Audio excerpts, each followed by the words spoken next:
kalau ada seorang muslim, dia tahu ilmunya tentang syirik, kemudian dia melakukan kesyirikan itu, Allah Subhanahu wa ta'ala tidak mengampuni dosa syirik. Allah tegaskan dalam surah An-Nisa ayat 48, A'udzubillahi minasyaitonir rajim, innallaha la yaghfiru ayyushraka bihi wa yaghfiru ma duna dzalika liman yasha wa may yusyrik billah faqad iftara itsman 'adziman. Sesungguhnya Allah tidak mengampuni dosa syirik, dan Allah mengampuni dosa selain syirik bagi yang dikehendakinya. Wa may yusyrik billah faqad iftara itsman 'adziman. Barang siapa yang berbuat syirik, maka dia telah melakukan dosa besar yang paling besar. Bahkan saat Rasulullah duduk bersama sahabatnya Abu Bakar As-Siddiq radhiyallahu anhu, beliau memberikan wasiat. Qala ala unabbiukum bi akbaril kabair. Maukah kalian aku tunjukkan satu dosa besar yang paling besar? Rasulullah sallallahu alaihi wasallam mengulang-ulang sampai tiga kali.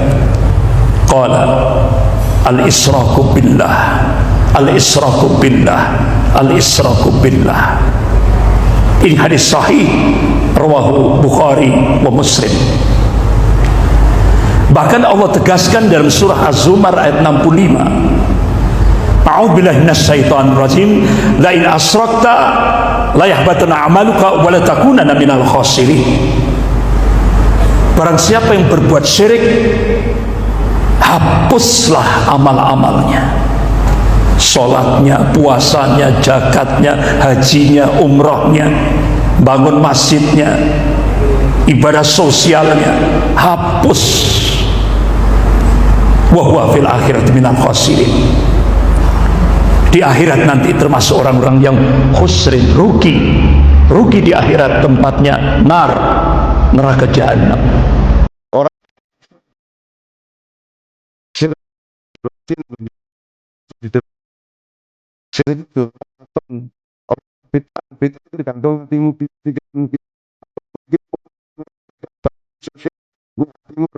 Gusti Allah.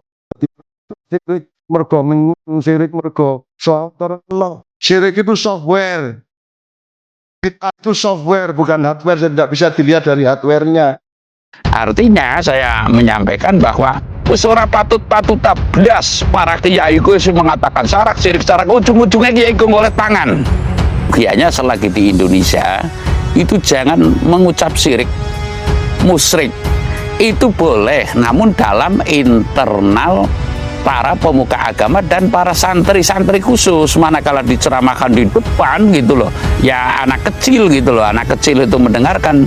Ya sekarang bagaimana orang tidak suul hadap kepada orang tua lah ya. Kita orang Jawa sudah hilang Jawanya, masih kecil. Ngitung paweling kaki Sabtu palon pamono swantara. Tapi ulo salam yo atu bagyo wis swantara. Hong wilayah Jatinuhun ajat-ajat luhur Nusantara tabe uluk salam mulia.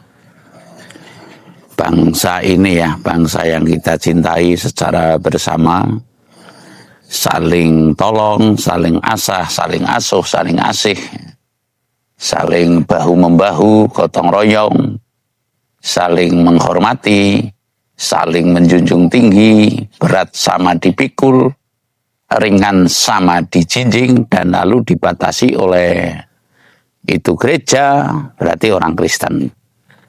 Itu masjid, berarti orang Islam. Itu wihara, berarti orang Hindu apa ya. Itu pura, berarti pura apa pura itu. itu orang Hindu, kalau wihara itu orang Buddha, kalau nggak keliru demikian. Sehingga ada batas-batas tersendiri. Kalau sebagian ya, kalau kata petunjuk, kalau saya disalahkan ya berarti yang memberikan petunjuk itu adalah yang salah gitu. Kalau agama itu tidak lebih dari sebuah kantongan gitu loh. Kantongan apa? Kantongan umat, begitulah. Kalau sudah umat, di situ tentu ada pengurus umat. Nah, ya para pemuka agama mungkin itu adalah pengurus umat yang setiap hari mengurusi umat lah. Mengurusi umat itu kan satu ya. Yang saya maksud umat satu itu ya bernama manusia. Nama boleh beda, ada yang namanya Rohman, ada yang namanya Wakem, ada yang namanya Reza, ada yang namanya Maman, siapapun, tidaklah itu tua, tidaklah itu muda, tidaklah itu laki-laki, tidaklah itu perempuan, tidaklah itu si kaya, tidaklah itu si miskin, itu namanya manusia. Manusia itu ya umat yang satu, bernama manusia lah. Lalu setelah muncul agama, bukan berarti saya anti agama, itu enggak gitu loh. Itu muncul pengurus umat, atau kalau Islam ya kiai, kalau Kristen ya pendeta, kalau Buddha ya bante, kalau itu ya mangku atau Hindu, terus lagi dan banyak lagi lah ya, agama kan banyak sekali. Lah mungkin dalam tulisannya itu ada yang mengatakan kesakralan yang semestinya diyakini tersendiri dan tidak, kalau istilah Jawa itu bundelan. Bundelan itu ya urusan dalam gitu loh. Urusan dalam yang tidak boleh dibabar, ingat kerep, sebab manakala dibabar di umum atau diwedarkan di umum, semua orang itu akan mengetahui dan akan membuat atau mempengaruhi sikap yang berbeda kepada sesamanya. Umpamanya, saya melihat di beranda itu ada kiai yang ngotot sekali dalam menstempel syirik lah, sehingga si anak-anak, si orang tua, dan siapapun yang mendengar setidaknya itu, wah itu orang pemuka agama, mungkin benar, mungkin dan lalu ya inilah yang paling benar gitu. Padahal kalau kita ya orang Jawa khususnya, orang awam benar, tidak ada orang benar, hanya kadang-kadang benar, kadang-kadang juga salah gitu loh. Ya ini perlu dipahami, kadang-kadang miskin, kadang-kadang juga kaya begitu. Lah sifatnya itu manusia adalah labil atau ketidakmenentuan dalam keadaan ini pasti akan terjadi pada setiap manusia lah. Bukan benar atau salah, tapi kebajikan. Kebajikan itu adalah di atas benar dan keselarasan antara kebenaran dan kesalahan agar tidak saling menyalahkan. Itu yang benar tidak menyalah-nyalahkan yang saya maksud. Lalu yang salah tidak membenar-benarkan gitu loh. Nah, ini agar saling penyeimbang, ini adalah kebajikan. Nah, saya melihat antara kiai yang di Malang itu, kiai siapa itulah pokoknya pemuka umat lah.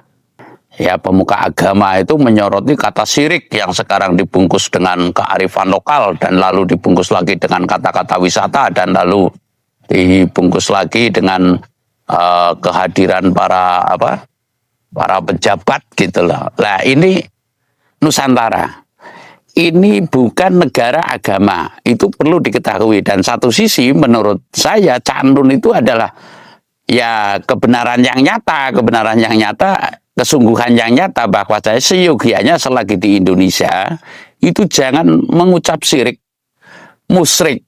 Itu boleh, namun dalam internal para pemuka agama dan para santri-santri khusus. Manakala diceramahkan di depan gitu loh, ya anak kecil gitu loh, anak kecil itu mendengarkan. Ya sekarang bagaimana orang tidak sukul hadap kepada orang tua lah ya. Kita orang Jawa, sudah hilang Jawanya, masih kecil itu sudah dipapag. Ada ya istilah diniyah kalau sore itu udah dijejeli tulisan Arab gitu loh, dijejeli tulisan Arab lah.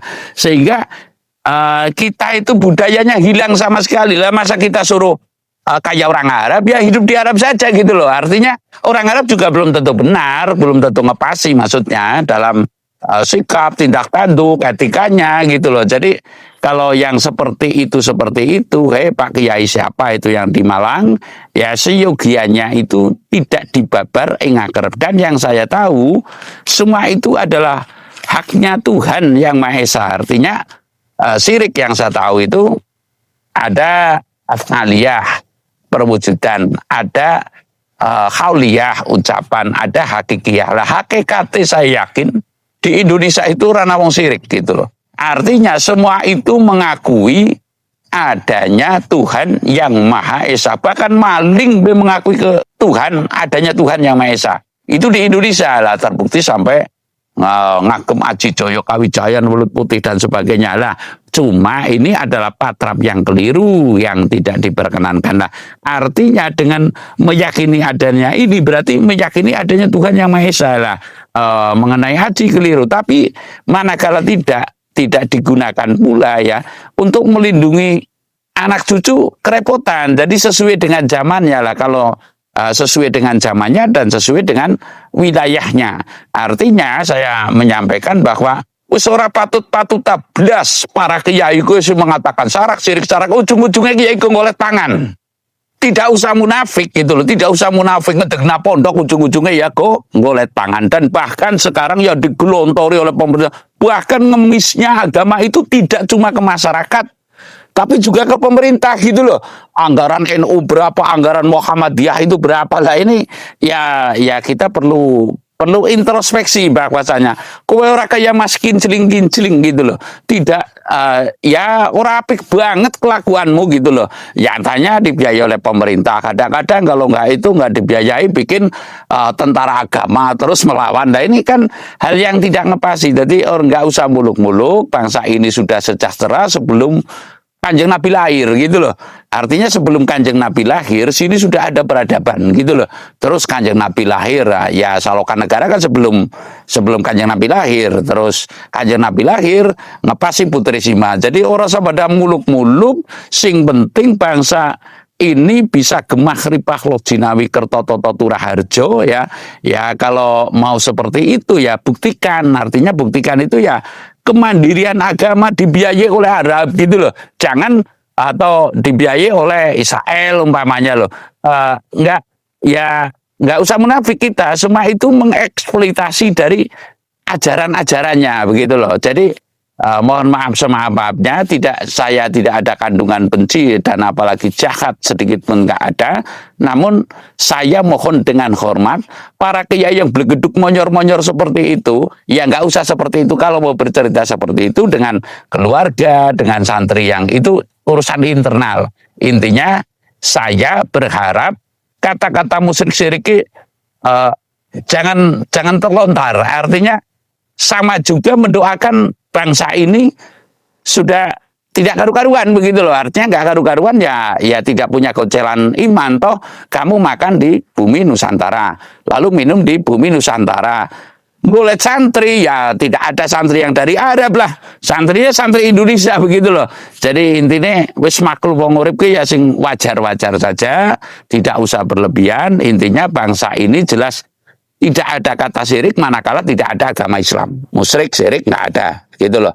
Tidak ada animisme, dinamisme manakala tidak ada penjajahan kolonial Belanda, Portugis dan lain-lain. Intinya bangsa ini adalah bangsa yang telah kokoh, telah teguh, ya telah beriman sebelum mohon maaf agama-agama itu datang ke Indonesia. Secara demikian, terima kasih.